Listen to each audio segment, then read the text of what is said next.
coming back. I wanted to publicly thank the Gunnet 272. Am I pronouncing that name right? The Gunnet? The Gunnet 272. For the format idea, everything is working brilliantly. Yeah, retention is way up, almost double. I'm very happy with that, and thanks again.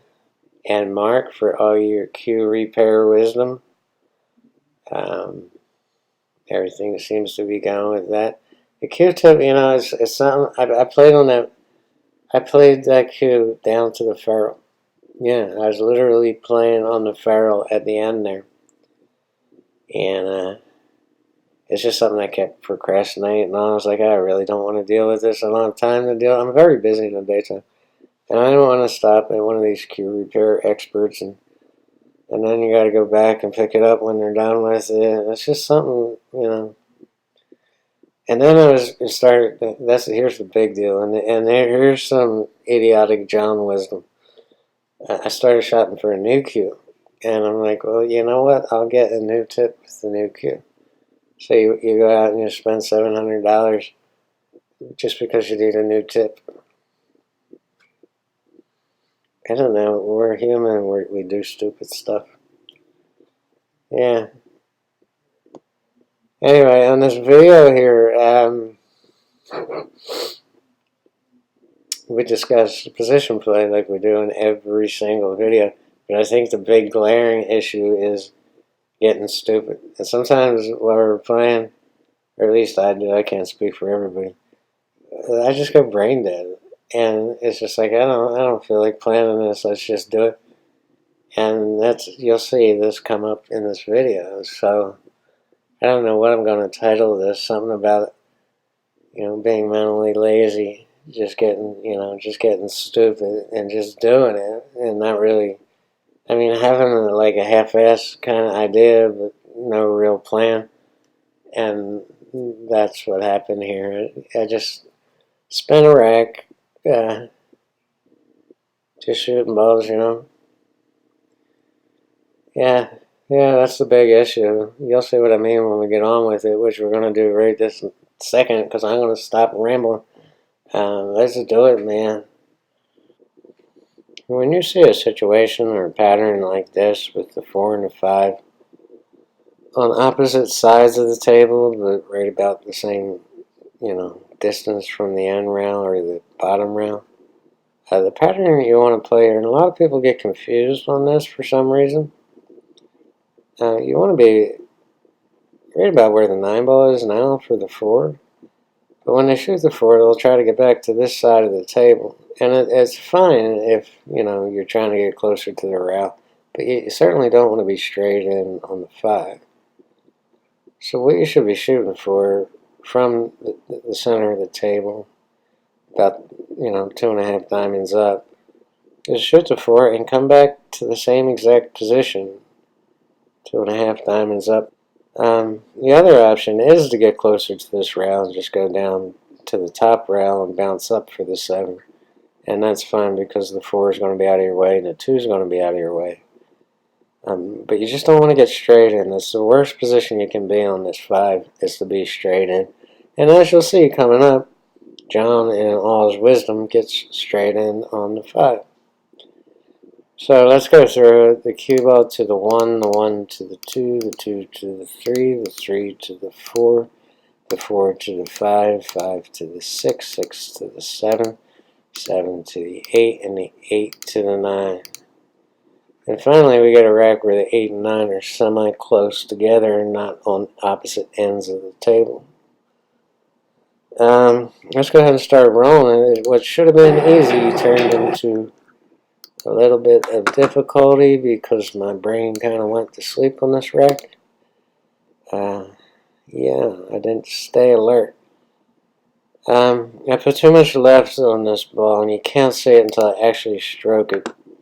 But off this rail here, right before the side pocket, I just spun it too much, and it went way too far down and wound up hitting somewhere around this first diamond and banging into the 3. When the agenda was, or should have been, to hit about the second diamond up and bounce out, you know, maybe not center table, a little bit further, but you got to be careful not to get behind the 7 here. So not so much left-hand English.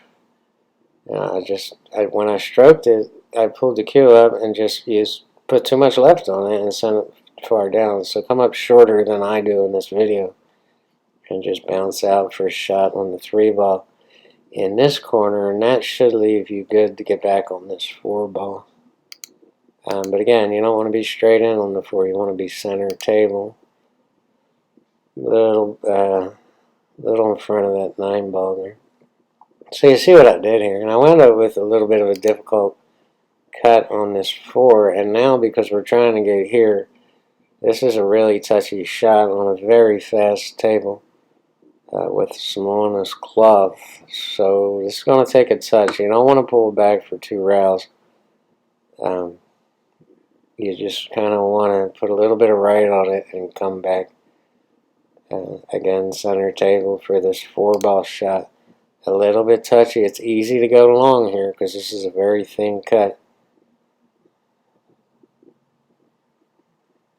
And that's perfect on the 4, but I went too far on the 5. I should have shot just to come back exactly where I am right now on the cue ball.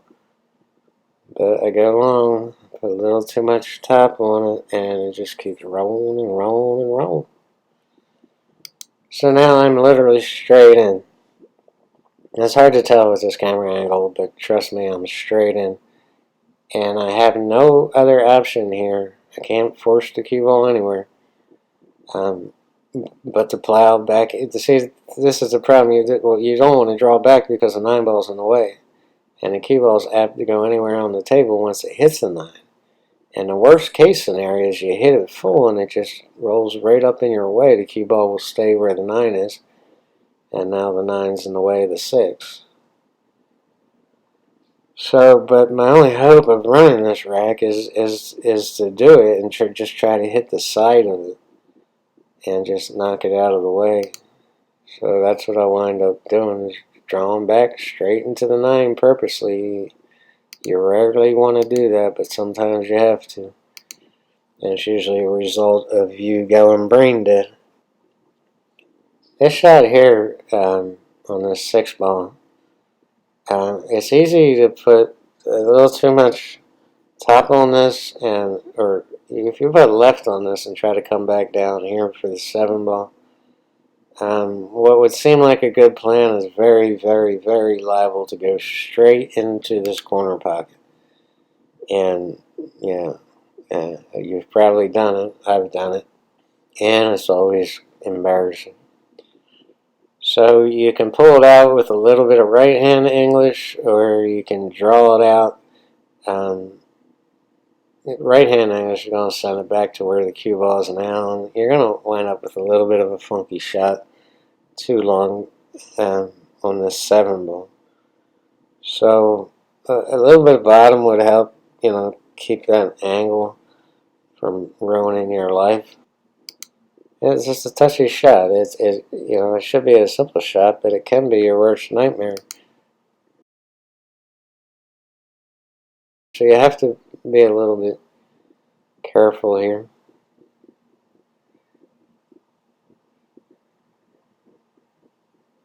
Yeah, just poke it in there. And did you see where I just aimed at on this with my Q-tip? Pay attention. Don't even watch this shot. Look at my cue here. See it pointing right there? Well, that's not a good position on this 8 because it's the wrong side of the 8 to get back on this 9 ball, unless you want to cheat the pocket or go 3 rails, which guys do all the time. You could cheat this pocket, but it's never wise because you could wind up rattling it and embarrassing yourself. And these pockets are a little big on these side pockets, and you're liable to scratch right in the same side pocket. Another option is to just draw it back and shoot the 9 in this corner. But I mean, you don't want to do all that. All you have to do is be like 5 more inches down table, and you're at a perfect angle to either draw off and back, for perfect position on the 9, or use this rail to bounce off for perfect position on the 9. So I don't know why I'm pointing to that spot, but the interesting thing is I get the cue ball exactly pinpoint right on that spot to where I'm pointing to. Yeah. So keep that in mind as we run through the whole rack from 1 to the 9 and show you the rest of the string.